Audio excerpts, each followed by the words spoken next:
Hi வணக்கம். இன்றைக்கி ஒரு டிஷ் செய்ய போகிறேன். என்ன டிஷ் பார்த்தீங்கன்னா தயிர் பச்சடி. ஓகே, தயிர் பச்சடி செய்கிறதுக்கு என்னென்ன ஐட்டம் தேவை, எப்படி செய்து போய் பார்ப்போம் வாங்க. தயிர் பச்சடி செய்ய என்னென்ன ஐட்டம் தேவைன்னு பார்ப்போம். கடல் பருப்பு ரெண்டு டேபிள் ஸ்பூன் எடுத்துருக்கேன். உளுந்து 2 டேபிள் ஸ்பூனு. இங்கே வெறும் மிளகாத்தூள் 1 டேபிள் ஸ்பூன் எடுத்துங்க. மஞ்சள் தூள் 1/2 டேபிள் ஸ்பூனு. இப்போ பாருங்கள், வெங்காயம் வந்து இந்தமாதிரி சிறுசாக வெட்டிங்க. இங்கே பாருங்கள், இஞ்சியும் பூண்டும் இந்த அளவுக்கு சிறுசாக வெட்டிங்க. பச்சை மிளகா 2 எடுத்துருக்கேன். தக்காளி பெருசாக இந்தமாதிரி வெட்டிங்க. காஞ்ச மிளகா ஒரு 6 எடுத்துருக்கேன். இந்தமாதிரி எடுத்துங்க. தாளிக்கிறதுக்கு வந்து கடுகு, சீரகம், வெந்தயம், பெருங்காயத்தூள் கொஞ்சம் எடுத்துங்க.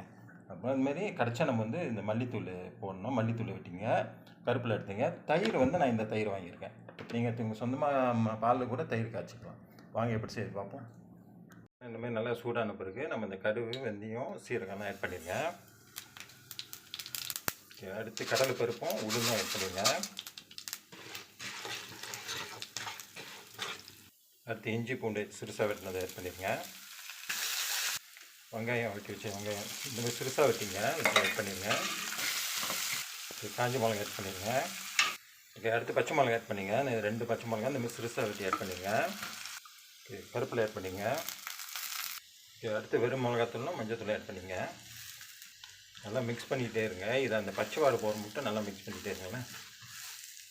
கொஞ்சோண்டு தண்ணி ஊற்றிங்க. தண்ணி ஊற்றி நல்லா மிக்ஸ் பண்ணிகிட்டே இருங்க. அந்த மிளகாத்தூள் பச்சை வாடை போகணும்.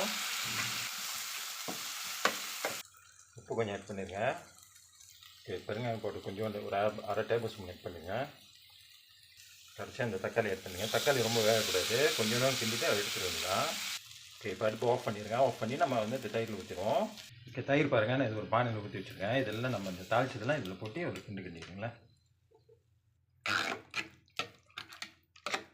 ஓகே, அடுத்து நல்லா மிக்ஸ் பண்ணிவிட்டு நீங்கள் இந்த மல்லித்தழை கொஞ்சம் ஆட் பண்ணிடுங்க. ஓகே, பாருங்கள், நம்ம சூப்பரான தயிர் பச்சடி ரெடி ஆச்சு. இப்போ வெயில் காலமாக இருக்குது. நல்லா குளிர்ச்சியான பொருள் இது. நீங்கள் சோறில் சாப்பிட்டு இல்லை ஊறுகாய் வச்சு சாப்பிட்டோம்னா அவ்வளோ சூப்பராக இருக்கும். பாருங்கள், இதுதான் தயிர் பச்சடி ரெடி ஆச்சு. ஓகே, பாய். நம்ம அடுத்த டிஷ் பார்ப்போம்.